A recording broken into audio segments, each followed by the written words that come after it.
จ้าในวิดีโอนี้เนาะครับเจ้าจะมาแนะนำเกี่ยวกับวิธีการที่ว่าเราสิจดเอาคะแนนจากแท็บเล็ตยูเซอร์ที่1แล้วก็แท็บเล็ตที่ว่าใช้ยูเซอร์ที่2เข้าในเจียคะแนนรวมเนาะแล้วหลังจากนั้นเราจะเฮ็ดขั้นตอนการไทป์เข้าในแท็บเล็ตแล้วก็อัปเดตข้อมูลให้คือกันหรือว่าเราจะเฮ็ดขั้นตอนซิงค์ Data เนาะเพื่อส่งก้อนข้อมูลเข้าในระบบซึ่งทำอิฐเลยเนาะเราจะมาจดคะแนนจากเครื่องที่1หรือว่าบรรทัดฐานอาจจะจดจากเครื่องที่2เข้าในเจียก่อนก็ได้บ่เป็นหยังเนาะอยู่ในนี้ข้าพเจ้าจะสมมุติว่าเจียเอกสารตัวที่ว่าเราจะบันทึกคะแนนรวมนี้เราจะได้เซ็นหัวหน้าห้องการหัวหน้าศึกษาล้าเนาะแล้วก็นักประเมินแม่นจะเป็นหน้าตาประมาณแบบนี้เนาะมันเป็นอันเดียวกันกับตัวที่ว่าได้ส่งให้บรรทัดฐานก่อนอื่นหมดเนาะอยู่ในระบบเราต้องได้เข้าไปในรายการประเมินก่อนนะทำอิฐเนาะเราเข้ามานี่อันนี้แม่นทดลองเป็นแท็บเล็ตเครื่องทำอิฐเนาะเอากดเข้าไปในรายการประเมินที่ว่าเราอยากจดคะแนนเข้ามาแล้วเราก็สังเกตเบิ่งคะแนนมันจะหมุนอยู่ประมาณแบบนี้ต้องท่าให้คะแนนมันออกมาเนาะเพราะว่าคะแนนมันยังประมวลผลอยู่เราจะเห็นคะแนนขึ้นมาเบื้องขวามือนี้เนาะอยู่ในคะแนนนี้เนาะมันจะมีตัวที่เป็นคะแนนกับเปอร์เซ็นต์นี้คู่กันเนาะตัวอย่างคือรูปแมงที่1มันก็จะมีคะแนนมีเปอร์เซ็นต์จากนั้นเนาะข้อที่1.1ก็จะแม่นจะมีคะแนนแล้วก็จะมีเปอร์เซ็นต์เนาะคู่กันไปประมาณแบบนี้เนาะเอามาเบิ่งเราสิจดเอาได้เนาะอยู่มองนี้คะแนนเราก็มาจดใส่ฐานตัวเกือบสุดท้ายนี้เนาะส่วนเปอร์เซ็นต์เนาะเปอร์เซ็นต์แม่นเราจะมาจดเข้าในฐานตัวสุดท้ายนี้เนาะการจดเราก็มาเบิ่งว่าข้อ1ใหญ่นี้ได้เท่าใดได้ 20.5 เราก็มาจดเข้าในนี้เนาะ 20.5 เปอร์เซ็นต์ได้90 89.13 89.13 โอเคประมาณนี้ถัดไปก็ข้อที่1จำ1ได้6หรือได้ 100% ได้คะแนน6ได้ 100% ข้อที่1จำ1ได้2ได้ 100% ได้2ได้ 100% ตอนนี้ได้1ได้100ได้3ได้100เนาะได้1ได้ 100% ได้3ได้ 100% ประมาณนี้เนาะ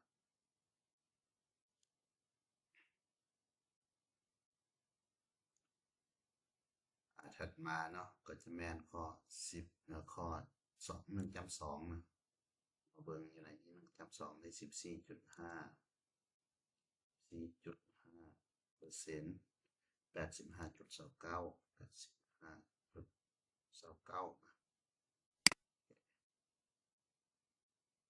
2.1ได้4ห้องบริหารการเงินเนาะได้4%นี่อาจจะซ้ำกัน2เทื่อแต่ว่าก็บ่เป็นหยังนะมันแต่จดโตเพราะว่ามันอันเดียวกันนะเราจดตัวทำอิฐก็ได้หรือตัวที่2ก็ได้นะ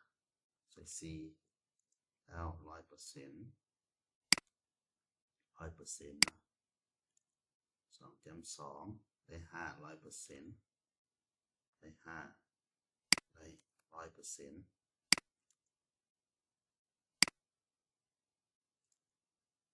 โอเค2.3ได้ 1.5 ได้ 100% 1.5 ได้ 100% ได้4ได้ 61.54 61.50 54 มาข้อ2.1เนาะ2.1นี้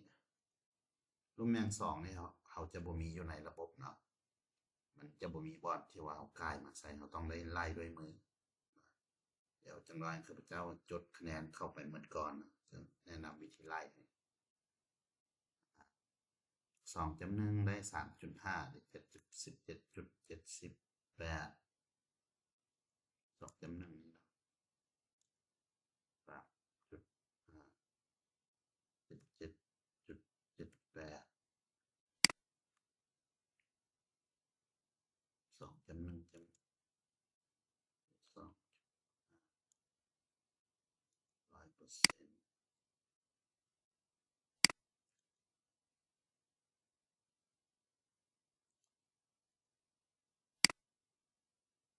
1ได้ 50% 1ได้ 50% 0เนาะข้อนี้เนาะข้อนี้ถ้าหากว่าเมืองใดที่ว่าบ่แม่นเมืองที่ว่าจะตั้งปฏิบัติเวียก SBCC เนาะแม่นจะบ่ได้คะแนนเนาะแล้วก็จะบ่เห็นขึ้นมาให้เฮาป้อนคือแบบที่เฮาก็จด00ใส่เนาะถัดมาข้อที่2.2ได้10 2.2ข้อนี้เนาะได้10คะแนนได้90 5.24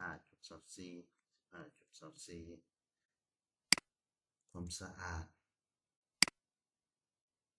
1.5 ได้ 100 1.5 ได้ 100คะแนนเปอร์เซ็นต์ได้100นะ 1.5 ได้ 100% 1ได้ 100%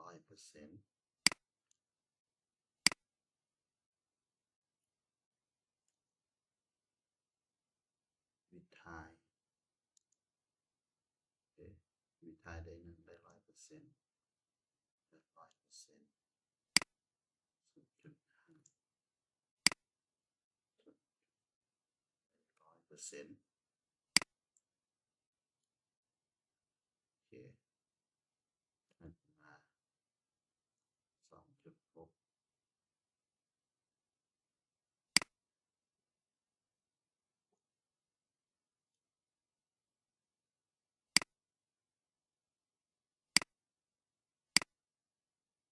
ข้อนี้เนาะได้ 3.5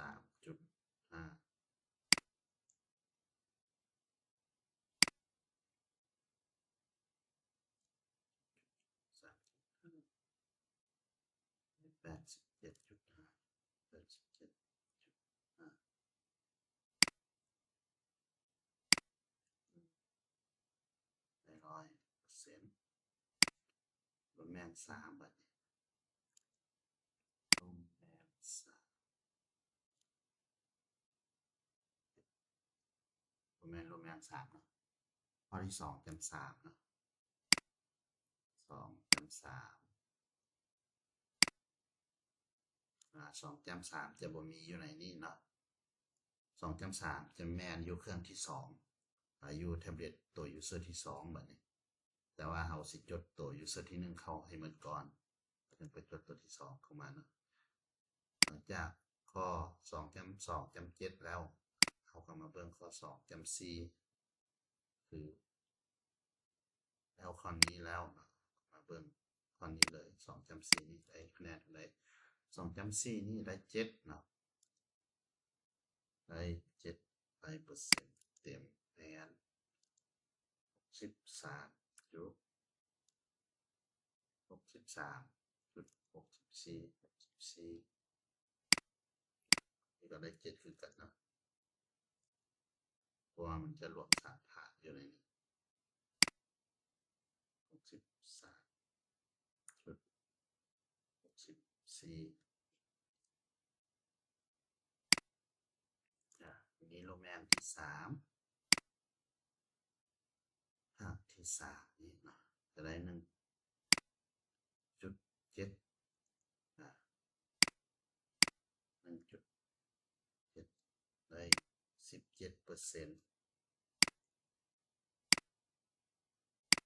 นี่ได้แต่คะแนนอยู่ตัวสัมภาษณ์ผู้ทำอิฐเนาะเพราะว่าเขาป้อนทดลองเขาป้อนแต่ผู้เดียวเขาป้อนแต่คนเดียวนะเปอร์เซ็นต์ได้85%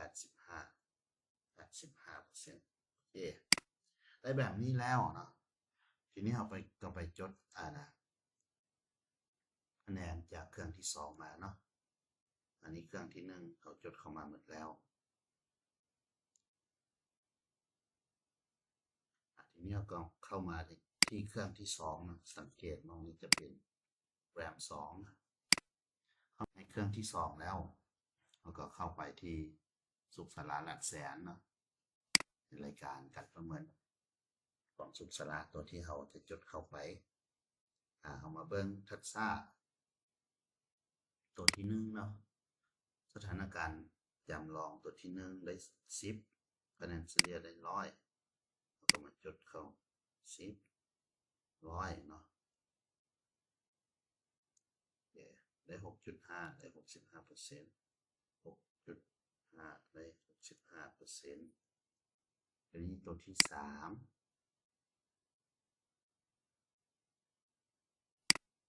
ตัวที่3ได้ 9.05 บ่แม่น 9.05 ได้ 90.5 9.05 ได้ 90.5% เนาะตัวที่4ได้ 100%ได้10แล้วก็ได้ 100%โอเคหลังจากที่เราจดจาก2เครื่องเข้ามาในเจียคะแนนรวมหมดแล้วนะสิ่งที่เราต้องไล่ก็คือจะแม่นตัวคะแนนรวมของลูแมน2เนาะของลูแมน2ก่อนอื่นหมดเราต้องไล่อยู่ภาพนี้ก่อน2จำ3ก่อน2จำ3แม่นได้จาก10บวกใส่ 6.5 บวกใส่ 9.05 บวกใส่10เนาะก็จะเป็น20เป็น15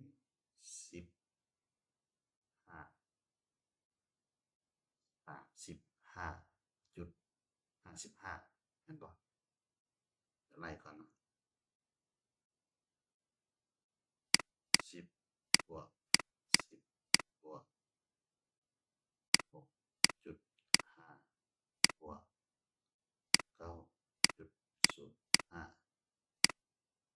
35.55เนาะแล้วก็พิมพ์35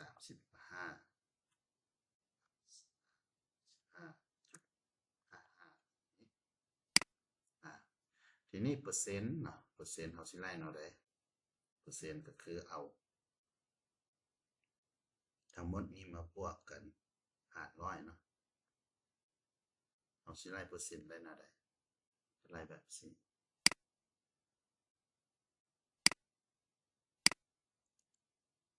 เอา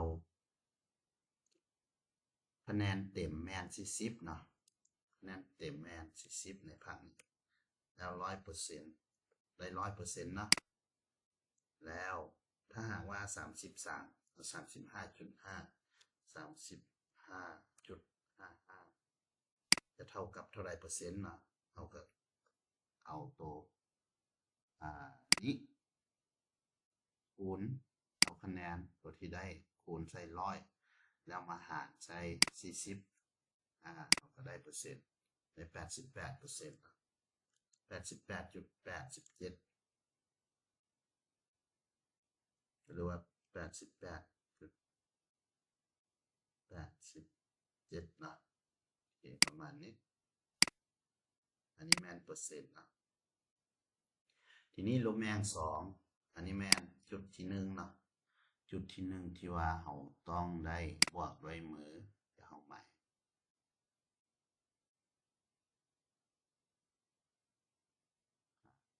เป็นสีเขียวจุดที่1เนาะทีนี้จุดที่2แม่นมองนี่เนาะจุดที่2แม่นลบแม่น2นี่ก็คือจะเอา2จำ1เอา 2.1 แมนได้ 3.5 บวกใส่ 2.2 10 บวกใส่ 2.2 ได้ 10 เนาะบวกใส่ 2.3 นะครับบวกใส่ 2.3 35.5 บวกใส่2.4 เนาะ 2.4 ข้อนี้ได้บวกใส่7เนาะใส่7เท่ากับ 56.5 เนาะรวมแมง2มองนี้ได้กับ 56.05 เห็นบ่โอเครวมแมง2อันนี้ต้องได้ไล่คะแนนบัดนี้รวมแมง2นี้ถ้าหากว่าเราแม่นเมือง SBCC เนาะแม่นเราจะได้มาหาใช่เดี๋ยวข้าพเจ้าตัวอย่างเมือง SBCC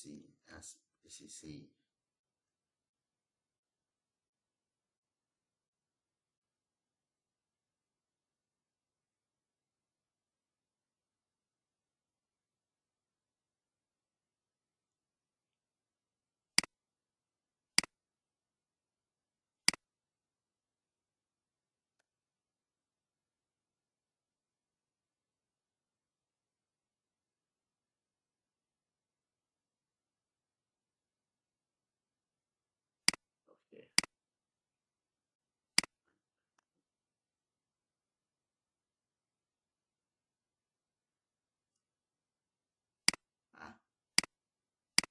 มันจะไล่ต่างกันเนาะ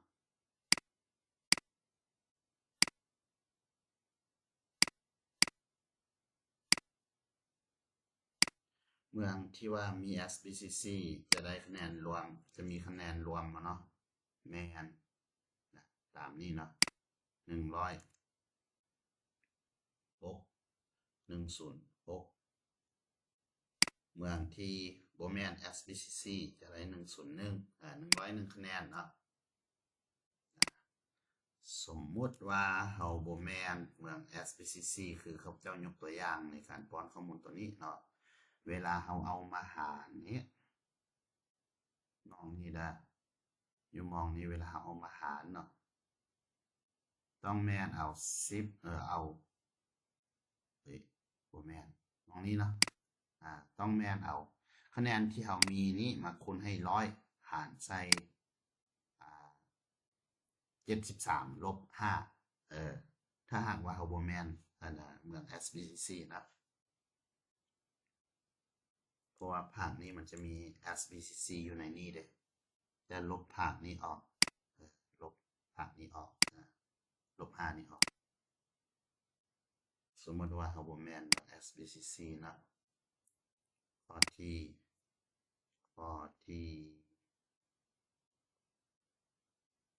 ข้อ SBCC นี้จะถูกลบออกเนาะซึ่งคะแนนเต็มของข้อที่2จำ1แล้วแมนจะได้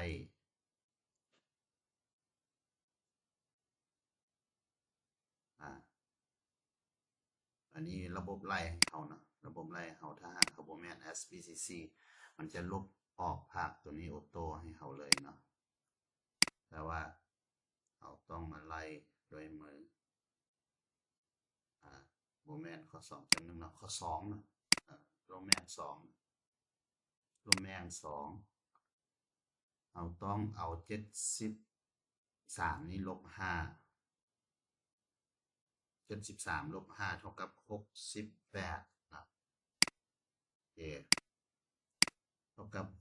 68อันนี้แมนเราไล่โรแมน2เนาะจากนั้นคะแนนที่ว่าเขาประเมินได้56.05โอเคทีนี้เขาสิไล่เปอร์เซ็นต์อันนี้เท่า100%นะไล่เปอร์เซ็นต์ต้องแมนเอาคะแนนที่ประเมินได้มาคูณใส่100หารให้คะแนนเต็มจะได้เป 100%ขึ้นมาแล้วนะ 8,000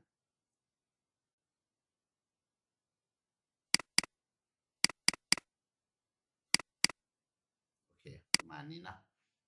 ได้ 82.43 เขาก็มาจด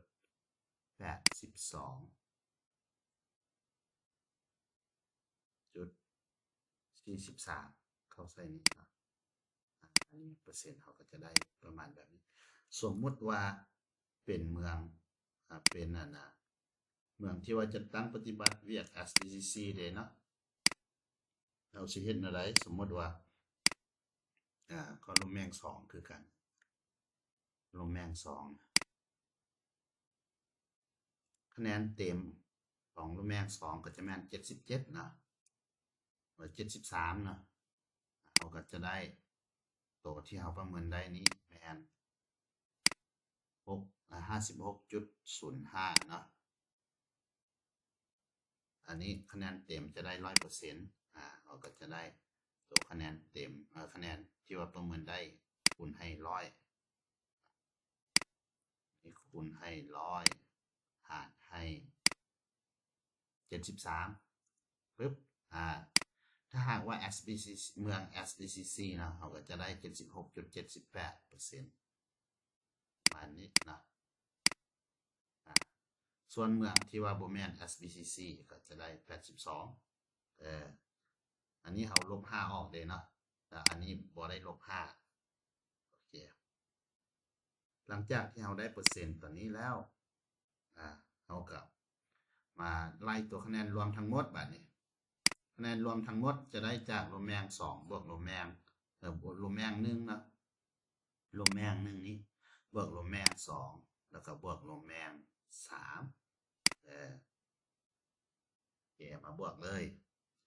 20.5บวกนี้ได้76.55เนาะ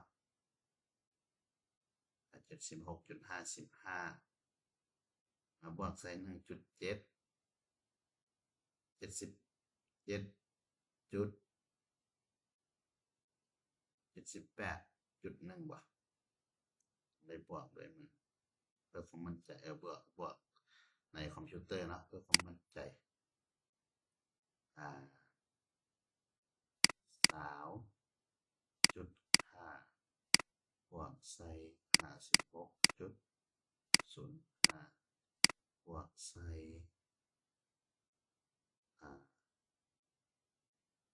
1.7 โอเค.25นะ 78.25เขาเก้า 78.25มาจุดใส่นี้ได้ตัวรวมแล้วทีนี้เปอร์เซ็นต์เนี่ยเขาสิไล่หน่อยได้ถ้าหากว่าเขาเมืองเขาได้จัดตั้งเวียก SBCC ก็จะแม่น100แบบนี้เนาะคือ Excel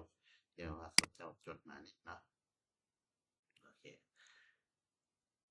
แต่ถ้าหากว่าเขาแม่นเมือง SBCC นี่เขาก็มาหารใช้106นี่เนาะ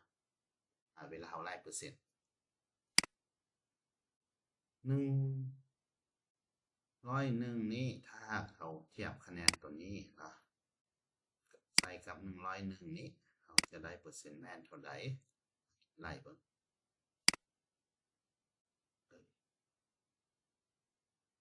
78.25คูณให้100ง่ายๆเลยเนาะชื่อไว้เลยคูณให้100แล้วก็มาหารใส่จำนวนคะแนนทั้งหมดนะจะได้ 77.47 77.47% โอเคประมาณนี้นะหลังจากที่เราได้คะแนนเมื่อแล้วจุดที่เขาบวกด้วยมือจะมี3จุดตัวนี้อันนี้จุดที่1นะอันนี้จุดที่1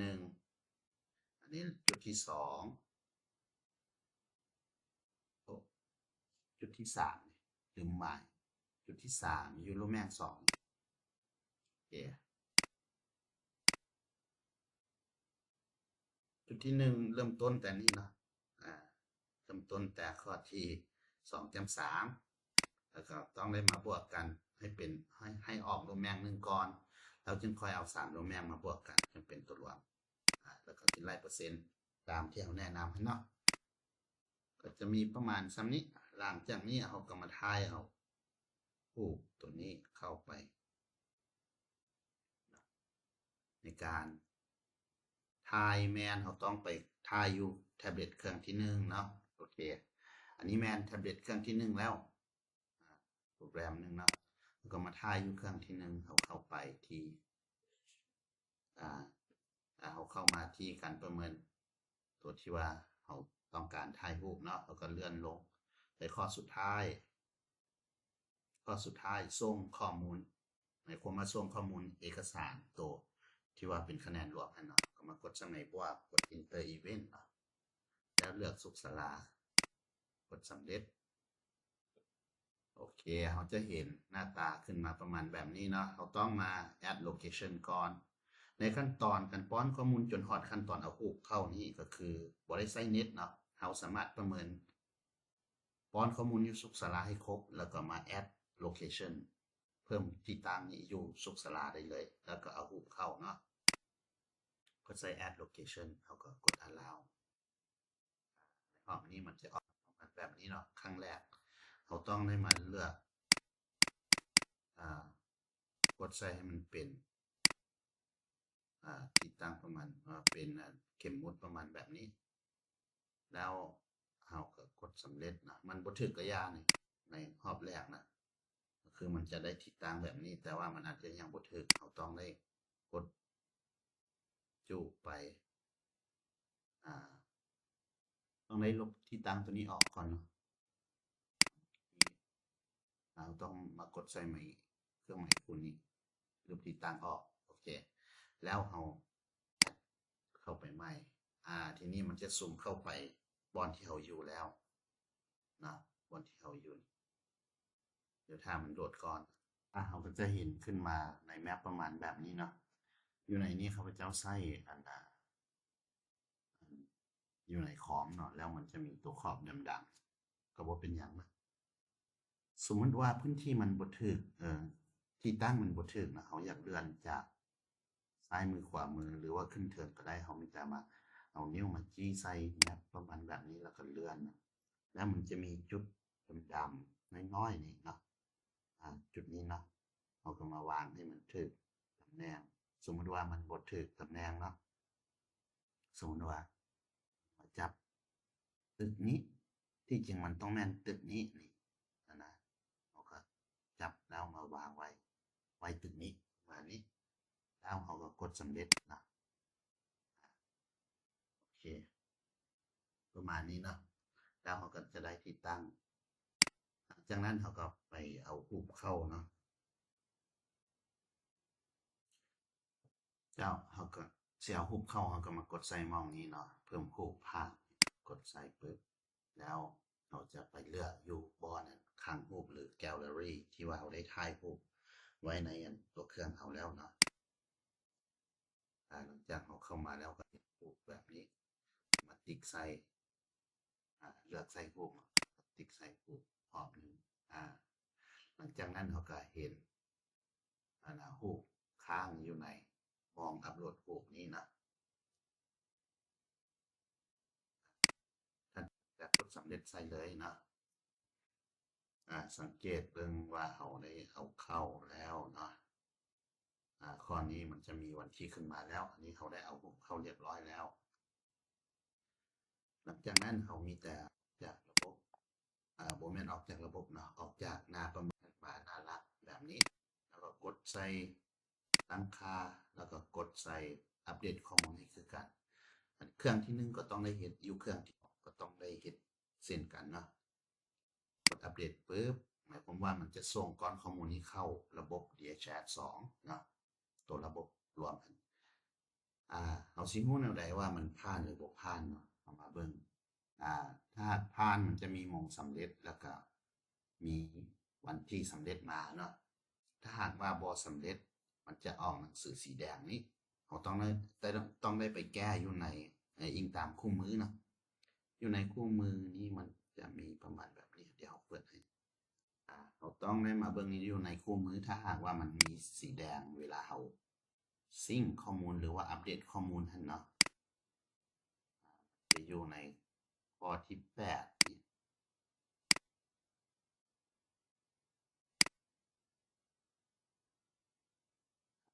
แล้วเนาะข้อที่8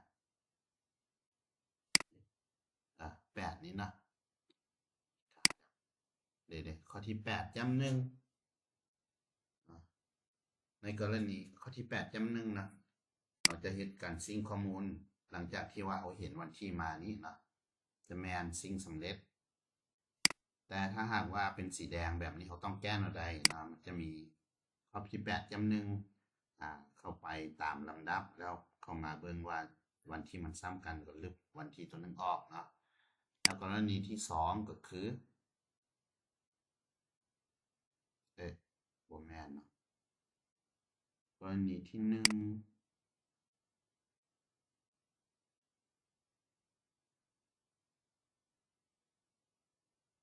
เกิดข้อผิดพลาดกรณีที่1ก่อนเนาะกรณีที่1กรณีที่ว่ามีวันที่ซ้ำกันมันจะซิงบ่ผ่านวันที่ซ้ำกันนี่หมายความว่าระบบมัน generate เวลาเขากดหมายบวกแล้วกด enter event หั่นน่ะเขาสิไปป้อนข้อมูลหั่นน่ะเฮ็ดให้มันสร้างได้2เหตุการณ์ต้องได้ลบเหตุการณ์ตัวหนึ่งออกเนาะผมขอโทษเนาะมีสายเข้าสายจากทางทีมงานนะประเมินเฮานี่แหละเราต้องได้ลบเหตุการณ์ตัวหนึ่งออกก็คือลบเหตุการณ์ตัวที่มันโซเชียลประมาณแบบนี้ออกเนาะหรือว่าเราต้องไปกดทางไหนว่าตัวใดที่มีข้อมูลครบแล้วเราก็ป้าไว้ตัวใดที่บ่มีข้อมูลครบเราก็ลบออกนะบัดนี้กรณีที่2กรณีที่2อยู่ข้อ2จำ2 8จำ1จำ2กรณีที่2น่ะก็คือเราอาจจะแม่นการป้อนข้อมูลเราผิดพลาดเนาะกรณีแดงแบบนี้แล้วเรากดเข้าไปมันออกแบบนี้มาเราต้องเฮ็ดตามขั้นตอนอันนี้หมายความว่าเวลาเรากดเพิ่มข้อมูล Enter Event นะเราเข้าไปผิดหัวข้อนะมันก็เลยออกมามีสีแดงให้เรานะแล้วเราต้องได้ไปแก้ก็คือไปเพิ่มวันที่ไป Enter Event ให้มันเนาะไปเพิ่มอีเวนต์ให้มันกดใส่วันที่นี้แล้วก็มา Enter Event แล้วก็ไปเนาะมันก็จะเปิดคำถามขึ้นมาประมาณแบบนี้ให้เราเนาะสำคัญคือเบิ่งอยู่ในคู่มือเนาะถ้าหากว่าแต่ละทานแก้ไขบ่ผ่านแล้วเนาะหรือว่าเหตุการณ์มันบ่